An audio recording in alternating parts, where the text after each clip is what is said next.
ಇದು FM 103.1 ಮೆಗಾಹೆರ್ಟ್ಸ್ ಕಂಪನಾಂಕದಲ್ಲಿ ಆಕಾಶವಾಣಿಯ ಮಡಿಕೇರಿ ಕೇಂದ್ರ. ಆಕಾಶವಾಣಿ ಕನ್ನಡದಲ್ಲಿ ಭಾಷಣ ವಚನಕಾರರ ಕಾಯಕ ತತ್ವ ಈ ಕುರಿತು ಮಾತನಾಡುತ್ತಾರೆ ನಿವೃತ್ತ ಪ್ರಾಂಶುಪಾಲರಾದ ಡಾಕ್ಟರ್ ಜೆ ಸೋಮಣ್ಣ. 12ನೇ ಶತಮಾನ ಕನ್ನಡ ನೆಲೆದ ಚಾರಿತ್ರಿಕ ಘಟ್ಟ. ಜಾತಿ ಮೌಢ್ಯತೆಗಳನ್ನು ಕಳಚಿ ಸಾಮಾಜಿಕ ಮತ್ತು ಸಾಂಸ್ಕೃತಿಕ ಆಯಾಮದಲ್ಲಿ ಸಮಸಮಾಜವನ್ನು ಕಟ್ಟಲು ಯತ್ನಿಸಿದ ಸಂದರ್ಭ. ಇದೇ ವಚನ ಚಳುವಳಿ. ಬಸವಣ್ಣನವರ ನಾಯಕತ್ವದಲ್ಲಿ ಸಂಘಟಿತವಾದ ವಚನ ಚಳುವಳಿಯು ನಮ್ಮ ನೆಲದ ಒಂದು ಐತಿಹಾಸಿಕ ಸಂಭವ. ಇಂತಹ ಕಾಲಘಟ್ಟದಲ್ಲಿ ಹುಟ್ಟಿದುದೇ ಕಾಯಕ ತತ್ವ. ಕಾಯಕವೇ ಕೈಲಾಸ ಎಂದು ಹೇಳಿದ ಬಸವಣ್ಣನವರ ಈ ಉಕ್ತಿ ಇಡೀ ವಚನ ಚಳುವಳಿಯ ಸ್ವರೂಪಕ್ಕೆ ಒಂದು ಹೊಸ ಆಯಾಮ ನೀಡಿತು. ಕಾಯಕವೆಂದರೆ ಕೆಲಸ ಅಥವಾ ದುಡಿಮೆ ಎಂದರ್ಥ. ಈ ಕಾಯಕವನ್ನು ಜೀವನ ಮೌಲ್ಯವನ್ನಾಗಿ ಮಾಡಿದವರು ಶಿವಶರಣರು.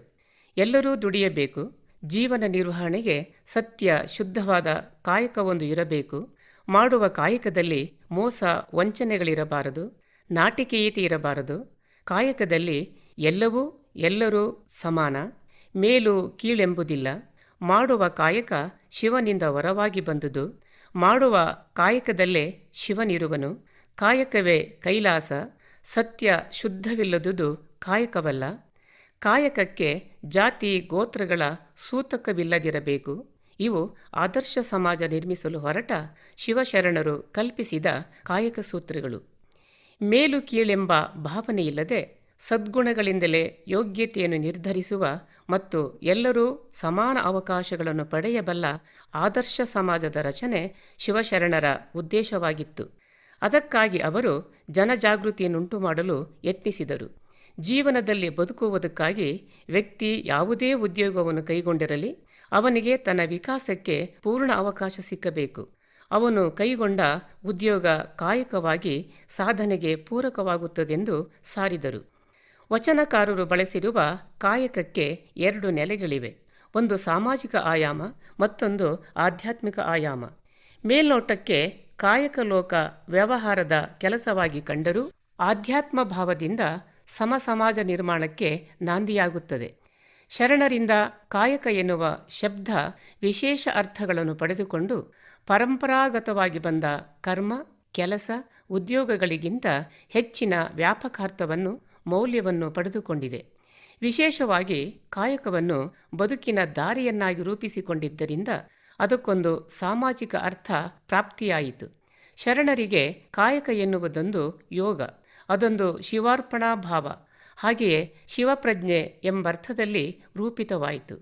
ನಾನು ಆರಂಭವ ಮಾಡುವೆನಯ್ಯ ಗುರುಪೂಜೆಗೆಂದು, ನಾನು ವ್ಯವಹಾರವ ಮಾಡುವೆನಯ್ಯ ಲಿಂಗಾರ್ಚನೆಗೆಂದು, ನಾನು ಪರಸೇವೆಯ ಮಾಡುವೆನಯ್ಯ ಜಂಗಮ ದಾಸೋಹಕ್ಕೆಂದು, ನಾನಾವ ಕರ್ಮಂಗಳ ಮಾಡಿದರೆಯೂ ಆ ಕರ್ಮಂಗಳ ಫಲಭೋಗವ ನೀ ಕೊಡುವೆ ಎಂಬುದು ನಾನು ಬಲ್ಲೆ, ನೀ ಕೊಟ್ಟ ದ್ರವ್ಯವ ನಿಮಗಲ್ಲದೆ ಮತ್ತೊಂದಕ್ಕೆ ಮಾಡೆನು, ನಿಮ್ಮ ಸೊಮ್ಮಿಗೆ ಸಲ್ಲಿಸುವೆನು ನಿಮ್ಮಾಣೆ ಕೂಡಲ ಸಂಗಮ ದೇವ ಎನ್ನುವ ಬಸವಣ್ಣನವರ ಈ ವಚನದಲ್ಲಿ ಇಡೀ ಕಾಯಕ ತತ್ವದ ಸಾರ ಅಡಗಿದೆ. ಕಾಯಕವನ್ನು ಸತ್ಯಶುದ್ಧನಾಗಿ ಒಳ್ಳೆಯ ಮನಸ್ಸಿನಿಂದ ಮನಪೂರ್ವಕವಾಗಿ ಮಾಡಿದಾಗ ಆ ಪರಮಾತ್ಮ ಫಲ ಕೊಟ್ಟೇ ಕೊಡುತ್ತಾನೆ ಎನ್ನುವ ಭರವಸೆ ಶರಣನಿಗಿರುತ್ತದೆ. ಹೀಗೆ ಗುರುಲಿಂಗ ಜಂಗಮಕ್ಕಾಗಿ ಮಾಡುವ ಪ್ರತಿ ಕ್ರಿಯೆಯು ಸಮಾಜಕ್ಕೆ ಅರ್ಪಿತ. ಈ ಹಿನ್ನೆಲೆಯಲ್ಲಿ ಶರಣರ ಜೀವನದ ಜೀವಾಳವೇ ಕಾಯಕ. ಅವರು ಆರ್ಥಿಕ, ಸಾಮಾಜಿಕ, ಧಾರ್ಮಿಕ, ಆಧ್ಯಾತ್ಮಿಕ ದೃಷ್ಟಿಗಳಿಂದ ಕಾಯಕ ತತ್ವವನ್ನು ಪ್ರತಿಪಾದಿಸಿದರು. ಅದನ್ನೇ ಜೀವನದ ಪರಮಾರ್ಥವೆಂದು ನಂಬಿದರು. ಕಾಯಕದ ಮೂಲಕವೇ ಅನುಭವ ಸಿದ್ಧಿಯನ್ನು ಸಾಧಿಸಿಕೊಳ್ಳಬೇಕೆಂದು ನಿರ್ಧರಿಸಿದರು. ಗುರುವಾದರೂ ಕಾಯಕದಿಂದಲೇ ಜೀವನ್ಮುಕ್ತಿ, ಲಿಂಗವಾದರೂ ಕಾಯಕದಿಂದಲೇ ಶಿಲೆಯ ಕುಲ ಹರಿಯುವುದು, ಜಂಗಮವಾದರೂ ಕಾಯಕದಿಂದಲೇ ತನ್ನ ವೇಷದ ಪಾಶ ಹರಿಯುವುದು. ಗುರುವಾದರೂ ಲಿಂಗವಾದರೂ ಜಂಗಮವಾದರೂ ಪರಸೇವೆಯ ಮಾಡಬೇಕು ಎಂದು ನುಲಿಯ ಚಂದಯ್ಯನವರು ಹೇಳುತ್ತಾರೆ. ಸರ್ವರು ಸಮರ್ಪಣಾ ಭಾವದಿಂದ ಸಮರ್ಪಕವಾದ ಕಾಯಕ ಮಾಡಲೇಬೇಕು. ಕಾಯಕ ಮನುಷ್ಯ ಮತ್ತು ಸಮಾಜದ ಸಂಬಂಧವನ್ನು ಮಧುರಗೊಳಿಸುವ ಮಧ್ಯವರ್ತಿ. ಅದರ ಬಗ್ಗೆ ಅನನ್ಯ ಭಕ್ತಿ ಗೌರವಗಳು ಇದ್ದುದರಿಂದ ವೃತ್ತಿ ಗೌರವ ಉಂಟಾಯಿತು. ಕಾಯಕಕ್ಕೆ ಶಿವಪೂಜೆಯ ನೆಲೆ ಪ್ರಾಪ್ತವಾಯಿತು. ಶ್ರಮ ಸಂಸ್ಕೃತಿ ಪ್ರತಿಷ್ಠಿತವಾಯಿತು. ಕಾಯಕದಲ್ಲಿ ನಿರತನಾದೊಡೆ ಗುರು ದರ್ಶನವಾದಡೂ ಮರೆಯಬೇಕು, ಲಿಂಗ ಪೂಜೆಯಾದಡೂ ಮರೆಯಬೇಕು, ಜಂಗಮ ಪೂಜೆಯಾದಡೂ ಹಂಗು ಹರಿಯಬೇಕು. ಕಾಯಕವೇ ಕೈಲಾಸವಾದ ಕಾರಣ ಅಮರೇಶ್ವರ ಲಿಂಗವಾಯಿತಾದಡೂ ಕಾಯಕದೊಳಗು. ಹೀಗೆ ಕಾಯಕವೇ ಅಂತಿಮವೆಂದು ತಿಳಿದಿದ್ದ ಶರಣರಿಗೆ ಕಾಯಕವೇ ಕೈಲಾಸವಾಯಿತು. ವ್ಯಕ್ತಿಯ ಬದುಕು ಹಸನಾಗಬೇಕಾದರೆ ಆತ ಮೈ ಮುರಿದು ದುಡಿಯಬೇಕು. ನಿಷ್ಠೆಯಿಂದ ಕಾಯಕದಲ್ಲಿ ತನ್ಮಯನಾದಾಗ ಒಳ್ಳೆಯ ಫಲ ಪ್ರಾಪ್ತಿಯಾಗುತ್ತದೆ ಎನ್ನುವ ನಂಬಿಕೆ ಶರಣರಿಗಿತ್ತು. ಬಸವಾದಿ ಶರಣರು ನವ ಸಮಾಜ ನಿರ್ಮಾಣದ ಅಸ್ಥಿಭಾರವಾಗಿ ಕಾಯಕ ಮತ್ತು ದಾಸೋಹ ತತ್ವಗಳನ್ನು ಜನತೆಯ ಮುಂದಿರಿಸಿದರು. ಜನರು ಮಾಡುವ ವೃತ್ತಿಯಲ್ಲಿ, ಕಲೆಯಲ್ಲಿ ಮೇಲು ಕೀಳು ಎಂಬುದಿಲ್ಲ. ಶ್ರದ್ಧೆಯಿಂದ ಸತ್ಯ ಶುದ್ಧವಾಗಿ ಮಾಡುವ ಕೆಲಸವೆಲ್ಲವೂ ಪವಿತ್ರವೆನಿಸಿ ಅವನ್ನು ಕಾಯಕ ಎಂದು ಕರೆದರು. ಕೀಳು ಎಂದು ದೂರವಿಟ್ಟಿದ್ದ ಅನೇಕ ಕಸುಬುಗಳು, ಕಲೆಗಳು ಅಭಿವೃದ್ಧಿ ಹೊಂದಿ ಸಮಾಜ ಸಂಪನ್ನವಾಯಿತು. ಸಮಾಜದಲ್ಲಿ ಪ್ರತಿಯೊಬ್ಬರೂ ದೇಹ ದಣಿಸಿ ದುಡಿದು ತಿನ್ನಬೇಕೆಂಬ ತತ್ವದಿಂದ ಸೋಮಾರಿತನ ತೊಲಗಿ ಸಮಾಜವು ಕ್ರಿಯಾಶೀಲವಾಯಿತು. ತನ್ನ ಸತ್ಯ, ನಿಷ್ಠೆ, ದುಡಿಮೆಯಿಂದ ಬಂದ ಆದಾಯ ತನ್ನದೊಬ್ಬನದಲ್ಲ, ಅದು ಸಮಾಜದ್ದು. ಅದರಲ್ಲಿ ಕೆಲ ಭಾಗವನ್ನು ತನ್ನ ಸೀಮಿತ ಅಗತ್ಯಗಳಿಗೆ ಬಳಸಿ ಉಳಿದದ್ದನ್ನು ಸಮಾಜಕ್ಕೆ, ಅಶಕ್ತರಿಗೆ, ಅಸಹಾಯಕರಿಗೆ ನೀಡಬೇಕು. ನಾಳೆಗೆಂದು ಕೂಡಿಡಬಾರದು. ಸಂಗ್ರಹ ಬುದ್ಧಿ ಪಾಪಕ್ಕೆ ದಾರಿ. ಅಲ್ಲದೆ ತನ್ನದೆಂಬ ಅಹಂಕಾರವನ್ನು ಬಿಟ್ಟು ಹಂಚಿ ಉಣ್ಣುವುದೇ ದಾಸೋಹ. ಇದರಿಂದ ಸಮಾಜದಲ್ಲಿ ಉಳ್ಳವರು ಇಲ್ಲದವರು ಎಂಬ ಭೇದ ತೊಲಗಿ ಆರ್ಥಿಕ ಸಮತೋಲನವನ್ನು ಸಾಧಿಸಲು ಸಾಧ್ಯವಾಗುತ್ತದೆ. ಒಂದು ಪ್ರಾಮಾಣಿಕ ಗಳಿಕೆ, ಇನ್ನೊಂದು ಸಾರ್ಥಕ ಬಳಕೆ. ಇದು ಶರಣರು ವಿಶ್ವದ ಆರ್ಥಿಕ ನೀತಿಗೆ ನೀಡಿದ ಬಹುದೊಡ್ಡ ಕಾಣಿಕೆ. ಕಾಯಕವೆಂದರೆ ಸತ್ಯ, ಅಹಿಂಸೆ, ನೀತಿ, ನಂಬಿಕೆ, ಪ್ರಾಮಾಣಿಕತೆ ಎಂಬ ಅರ್ಥ ಪ್ರಾಪ್ತವಾಯಿತು. ಅಂಥ ಕಾಯಕದಿಂದ ಬಂದ ಆದಾಯದಲ್ಲಿ ಗುರು, ಲಿಂಗ, ಜಂಗಮ ಸೇವೆ ಮಾಡಬೇಕು. ತನ್ನ ಕುಟುಂಬದ ಪೋಷಣೆಯ ಜೊತೆಗೆ ನಿತ್ಯ ದಾಸೋಹಕ್ಕೆ ಉಪಯೋಗವಾಗಬೇಕು. ನಿತ್ಯದ ದುಡಿಮೆ, ನಿತ್ಯದ ದಾಸೋಹ, ಇಂದಿನದು ನಾಳೆಗೆ ತಂಗಳು ಎನ್ನುವ ನಿಷ್ಠೆ ಶರಣರ ಕಾಯಕ ತತ್ವದಲ್ಲಿ ಅಡಗಿತ್ತು. ಸತ್ಯ ಶುದ್ಧ ಕಾಯಕದಿಂದ ಬಂದ ದ್ರವ್ಯದಲ್ಲಿ ಚಿತ್ತ ವಿಚ್ಛಂದವಾಗಿರಬೇಕು. ನೇಮದ ಕೂಲಿಯಂದಿನ ನಿತ್ಯ ನೇಮದಲ್ಲಿ ಸಂದಿರಬೇಕು. ನೇಮದ ಕೂಲಿಯ ಬಿಟ್ಟು ಹೇಮದಾಸೆಗೆ ಕಾಯಿಸಿ ದ್ರವ್ಯವ ಹಿಡಿದರೆ ತಾ ಮಾಡುವ ಸೇವೆ ನಷ್ಟವಯ್ಯ ಎಂಬಂತೆ ಕಾಯಕ ದಾಸೋಹಕ್ಕಾಗಿಯೇ ವಿನಃ ಸಂಪಾದನೆ ಮತ್ತು ಸಂಗ್ರಹಕ್ಕಲ್ಲ. ಆಸೆಯಾಗಲಿ, ಲೋಭವಾಗಲಿ, ಆತುರವಾಗಲಿ ಕಾಯಕ ಜೀವಿಗಳಿಗೆ ಇರಲಿಲ್ಲ. ಕಾಯಕಕ್ಕೆ ಮಹತ್ವ ಬಂದದ್ದೇ ಹಣ ಮತ್ತು ಸಂಗ್ರಹ ಅಮುಖ್ಯವಾದುದರಿಂದ. ಕಾಯಕದಲ್ಲಿ ಸೇವೆ ಮುಖ್ಯವಾಗಿದ್ದುದರಿಂದ ಸಮಾನತೆ ಸಹಜವಾಯಿತು. ಮೇಲು ಕೀಳು ಎನ್ನುವ ಜಾತಿ ಭೇದದ ಭಾವ ಸಹಜವಾಗಿಯೇ ಮರೆಯಾಗಲಾರಂಭಿಸಿತು. ಸೇವೆಯಲ್ಲಿ ಕೈಲಾಸ ಸುಖ ಪ್ರಾಪ್ತವಾಯಿತು. ಶರಣರ ದೃಷ್ಟಿಯಲ್ಲಿ ಕಾಯಕವೆಂದರೆ ಕೇವಲ ಶ್ರಮವೂ ಅಲ್ಲ, ಧಾರ್ಮಿಕ ಕರ್ಮವೂ ಅಲ್ಲ. ಅದು ಪರಹಿತಕ್ಕಾಗಿ ದುಡಿಯುವ ಶಿವಕೇಂದ್ರೀಯ ಕ್ರಿಯೆ. ಕಾಯಕದಿಂದ ಬಂದ ವಿನಿಯೋಗದಲ್ಲಿ ಸಮಾನತೆ, ಬದುಕಿನ ಅಂತರಂಗ ಮತ್ತು ಬಹಿರಂಗಗಳ ಸಾಮರಸ್ಯ, ಭಕ್ತಿ ಮತ್ತು ಭಾವಗಳ ಐಕ್ಯತೆ, ಇಂಥ ಶಿವೈಕ್ಯ ಭಾವದಿಂದ ಮಾಡುವ ಎಲ್ಲ ಕಾಯಕಗಳು ಉತ್ತಮ ಎಂಬುದು ಶರಣರ ದೃಢವಾದ ನಿಲುವು. ಈ ನಿಲುವಿನಿಂದಾಗಿ ನಿರ್ಲಕ್ಷ್ಯಕ್ಕೆ ಒಳಗಾದವರೆಲ್ಲ ಸಮಾನರೆಂಬ ಭಾವನೆ ಸಮಾಜದಲ್ಲಿ ಬೇರೂರಿತು. ಕಾಯಕ ಜಾತಿಯ ತಾರತಮ್ಯವನ್ನು ಹೋಗಲಾಡಿಸಿತು. ಶರಣರಿಗೆ ಗುರುಲಿಂಗ ಜಂಗಮರಿಗಿಂತ ಕಾಯಕನಿಷ್ಠೆ ಮಹತ್ವವಾಗಿತ್ತು. ಕಾಯಕದಲ್ಲಿ ನಿರತನಾದಾಗ ಪರಶಿವನೇ ಪ್ರತ್ಯಕ್ಷನಾಗಿ ಬಂದರೂ ಲಕ್ಷಿಸದಷ್ಟು ಕಾರ್ಯನಿಷ್ಠೆ ಮೆರೆದರು.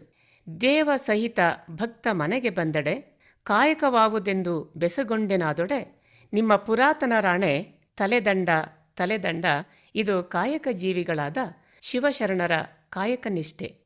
ಬೇರೆಯವರ ಮನೆಯಲ್ಲಿ ಅಕ್ಕಿ ಆಯುವ ಕಾಯಕ ಮಾಡುತ್ತಿದ್ದ ಮಾರಯ್ಯ ಒಂದು ದಿನ ಅಗತ್ಯವಿರುವುದಕ್ಕಿಂತ ಹೆಚ್ಚು ಅಕ್ಕಿ ತಂದಾಗ ಅದನ್ನು ಹೆಂಡತಿ ಲಕ್ಕಮ್ಮ ವಿರೋಧಿಸುತ್ತಾಳೆ. ಈಸಕ್ಕಿಯಾಸೆ ನಮಗ್ಯಾಕೆ? ಆಸೆ ಎಂಬುದು ಅರಸಿಂಗಲ್ಲದೆ ಶಿವಶರಣನಿಗಲ್ಲ ಎಂದು ಹೇಳಿ ಹಿಂದಕ್ಕೆ ಕಳುಹಿಸುತ್ತಾಳೆ. ಹಾಗೆಯೇ ತಾವು ಸಂಪಾದಿಸದೇ ಬಂದ ಬಂಗಾರವನ್ನು ಮೋಳಿಗೆ ಮಾರಯ್ಯ ಮತ್ತು ಅವನ ಹೆಂಡತಿ ಮಹಾದೇವಿ ತಿರಸ್ಕರಿಸುತ್ತಾರೆ. ಮಹಾದೇವನೆಂಬ ಕಾಶ್ಮೀರ ದೇಶದ ಅರಸ ಬಸವಣ್ಣನವರ ತತ್ವಕ್ಕೆ ಮತ್ತು ಅವರ ಆಂದೋಲನಕ್ಕೆ ಮಾರು ಹೋಗಿ ತನ್ನ ಸಕಲ ಸಂಪತ್ತನ್ನು ತ್ಯಾಗ ಮಾಡಿ ಹೆಂಡತಿಯೊಡನೆ ಕಲ್ಯಾಣಕ್ಕೆ ಬಂದು ಬಡತನದ ಜೀವನವನ್ನು ಕೈಗೊಳ್ಳುತ್ತಾನೆ. ಬಳಿಕ ನಿತ್ಯವೂ ಕಾಡಿಗೆ ಹೋಗಿ ಕಟ್ಟಿಗೆ ತಂದು ಜೀವಿಸುತ್ತಿದ್ದ ಆ ಮೋಳಿಗೆಯ ಕಾಯಕವನ್ನು, ಅಂದರೆ ಕಟ್ಟಿಗೆ ಕಡಿಯುವ ಕಾಯಕವನ್ನು ಅವನಾಗಿಯೇ ಸಂತೋಷದಿಂದ ಆರಿಸಿಕೊಂಡನು. ಅವನ ಹೆಂಡತಿ ಕಟ್ಟಿಗೆ ಮಾರಿ ಬಂದ ಹಣದಲ್ಲಿ ನಿತ್ಯ ದಾಸೋಹ ಮಾಡಿ ಸಂತೃಪ್ತಿ ಪಡುತ್ತಿದ್ದಳು. ಇಂತಹ ಮೋಳಿಗೆಯ ಮಾರಯ್ಯ ಮತ್ತು ಮಹಾದೇವಮ್ಮನವರಿಂದ ಕಾಯಕ ತತ್ವಕ್ಕೆ, ದಾಸೋಹ ಸೇವೆಗೆ ಮಹತ್ವ ಬಂದಿತು. ಮೋಳಿಗೆಯ ಮಾರಯ್ಯನ ಮತ್ತು ಮಹಾದೇವಿಯವರ ಕಾಯಕ ಮತ್ತು ದಾಸೋಹ ನಿಷ್ಠೆಯನ್ನು ಕಂಡ ಬಸವಣ್ಣನು, ಮನೆಯ ನೋಡ ಬಡವರು, ಮನವ ನೋಡ ಧೀರರು, ಸೋಂಕಿನಲ್ಲಿ ಶುಚಿಗಳು, ಸರ್ವಾಂಗ ಧೀರರು, ಪಸರವ ನೋಡಿದಡೇನೂ ಇಲ್ಲ, ಸಮಯೋಚಿತಕ್ಕೆ ಸಕಲ ಪದಾರ್ಥ ಬಂದಿರುವುದು, ಕೂಡಲ ಸಂಗಮ ದೇವ ನಿಮ್ಮ ಶರಣ ಸರ್ವಾಂಗ ಧೀರ ಮೋಳಿಗೆಯ ಮಾರಿತಂದೆ ಎಂದು ಬಣ್ಣಿಸಿದ್ದಾರೆ. ಇಂತಹ ದಂಪತಿಗಳಿಂದ ಶರಣ ತತ್ವಕ್ಕೆ, ದಾಂಪತ್ಯ ತತ್ವಕ್ಕೆ, ಕಾಯಕ ಮತ್ತು ದಾಸೋಹ ತತ್ವಕ್ಕೆ ವಿಶಾಲಾರ್ಥ ಪ್ರಾಪ್ತವಾಯಿತು. ಶರಣರಿಗೆ ತಮ್ಮ ಕಾಯಕದ ಬಗ್ಗೆ ಹೆಮ್ಮೆ, ಅಭಿಮಾನ. ಅದಕ್ಕಾಗಿಯೇ ತಮ್ಮ ಕಾಯಕದ ಮುಂದೆ ತಮ್ಮ ಹೆಸರನ್ನು ಸೇರಿಸಿಕೊಂಡರು. ಕಟ್ಟಿಗೆ ಕಾಯಕದ ಮೂಳಿಗೆ ಮಾರಯ್ಯ, ಬಟ್ಟೆ ಒಗೆಯುವ ಮಡಿವಾಳ ಮಾಚಯ್ಯ, ದೋಣಿ ನಡೆಸುವ ಅಂಬಿಗರ ಚೌಡಯ್ಯ, ಬಿದಿರಿನ ಕಾಯಕದ ಮೇದಾರ ಕೇತಯ್ಯ, ಸಮಗಾರಿಕೆಯ ಹರಳಯ್ಯ, ಚರ್ಮ ಹದ ಮಾಡುವ ಡೋಹರ ಕಕ್ಕಯ್ಯ, ದನ ಕಾಯುವ ತುರುಗಾಹಿ ರಾಮಣ್ಣ, ತೆರಿಗೆ ಸಂಗ್ರಹದ ಸುಂಕದ ಬಂಕಣ್ಣ, ಆಯ್ದಕ್ಕಿ ಮಾರಯ್ಯ, ಬಾಚಿ ಬಸವಯ್ಯ, ವೈದ್ಯ ಸಂಗಣ್ಣ, ಹಡಪದ ಅಪ್ಪಣ್ಣ, ಹೀಗೆ 10 ಹಲವು ಕಾಯಕದಲ್ಲಿ ನಿರತರಾದ ಶರಣರು ವೃತ್ತಿ ಗೌರವ ತಂದುಕೊಟ್ಟರು. ರಾಜ ಪದವಿಯನ್ನು ತಿರಸ್ಕರಿಸಿ ಕಾಯಕವನ್ನು ಕಾಯ ವಾಚ ಮನಸ ಸ್ವೀಕರಿಸಿ ಅದನ್ನೇ ತನ್ನ ಬದುಕಿನ ಉಸಿರಲ್ಲಿ ಅಳವಡಿಸಿಕೊಂಡ ಮೋಳಿಗೆ ಮಾರಯ್ಯ ಅದರಿಂದಲೇ ಮುಕ್ತಿ ಪಡೆಯುತ್ತಾನೆ. ಮೋಳಿಗೆಯ ಕಾಯಕದಲ್ಲಿಯೇ ಸಂತೃಪ್ತಿ ಪಡುತ್ತಾನೆ. ದೇಹವನ್ನು ದಂಡಿಸದೆ, ಮನಸ್ಸಿಗೆ ಆಯಾಸ ಮಾಡಿಕೊಳ್ಳದೆ ಸೋಮಾರಿಯಾಗಿ ಕುಳಿತು ಉಣ್ಣುವುದು ನೀಚತನವೆಂದು ಶರಣರು ಭಾವಿಸಿದ್ದರು. ನಿತ್ಯ ದುಡಿಯದೆ, ತನು ಮನ ಕರಗದೆ, ಕಾಡಿ ಬೇಡಿ ಗಳಿಸಿಕೊಂಡು ಬದುಕುವುದು ಕಾಯಕವಲ್ಲ. ಕೃಷಿ ಕೃತ್ಯ ಕಾಯಕದಿಂದಾದೊಡೇನು, ತನು ಬಳಲಿಸಿ ತಂದು ದಾಸೋಹ ಮಾಡುವ ಪರಮ ಸದ್ಭಕ್ತನ ಪಾದ ತೋರಯ್ಯ ಎನ್ನುವ ಬಸವಣ್ಣ ಅಂತಹ ಕಾಯಕ ಜೀವಿಯ ತನು ಮನ ಶುದ್ಧ, ಆತನ ನಡೆ ನುಡಿ ಎಲ್ಲವೂ ಪಾವನ, ಆತನಿಗೆ ಉಪದೇಶ ಮಾಡಿದಾತನೇ ಪರಮ ಸದ್ಗುರು ಎಂದು ಹರ್ಷ ವ್ಯಕ್ತಪಡಿಸುತ್ತಾರೆ. ಕಾಯಕ ತತ್ವವನ್ನು ಚೆನ್ನಾಗಿ ಅರಿತುಕೊಂಡಿದ್ದ ಜೇಡರ ದಾಸಿಮಯ್ಯ ತಾನು ನೇಯುವ ಬಟ್ಟೆಯ ಒಂದೊಂದು ದಾರದಲ್ಲಿಯೂ ಶಿವನ ರೂಪವನ್ನು ಕಾಣುತ್ತಿದ್ದ. ದೇವರನ್ನು ಕಾಣಲು ಆತ ತಾನು ಮಾಡುವ ಕೆಲಸ ಬಿಟ್ಟು ಎಂದೂ ದೇವಸ್ಥಾನಕ್ಕೆ ಹೋಗುತ್ತಿರಲಿಲ್ಲ. ಕಾಯಕವನ್ನು ಪರಮ ಪೂಜ್ಯವೆಂದು, ಪರಮ ಪವಿತ್ರವೆಂದು ನಂಬಿದ್ದ ಶರಣರು ಕಾಯಕದಿಂದಲೇ ಲಿಂಗ ಜಂಗಮ ದರ್ಶನ, ಕಾಯಕದಿಂದಲೇ ಸಂಪತ್ತು ಎಂದು ಭಾವಿಸುತ್ತಾರೆ. ಹೀಗೆ 12ನೇ ಶತಮಾನದ ಶಿವಶರಣರ ಕಾಯಕ ತತ್ವವನ್ನು ನಾವೆಲ್ಲರೂ ರೂಢಿಸಿಕೊಂಡು ವರ್ಗರಹಿತ ಸಮಾಜ ಕಟ್ಟೋಣ ಎಂದು ಆಶಿಸುತ್ತೇನೆ. ಕನ್ನಡದಲ್ಲಿ ಭಾಷಣ ಕಾರ್ಯಕ್ರಮದಲ್ಲಿ ಇದುವರೆಗೆ ವಚನಕಾರರ ಕಾಯಕ ತತ್ವ ಈ ಕುರಿತು ಮಾತನಾಡಿದವರು ನಿವೃತ್ತ ಪ್ರಾಂಶುಪಾಲರಾದ ಡಾಕ್ಟರ್ ಜೆ ಸೋಮಣ್ಣ.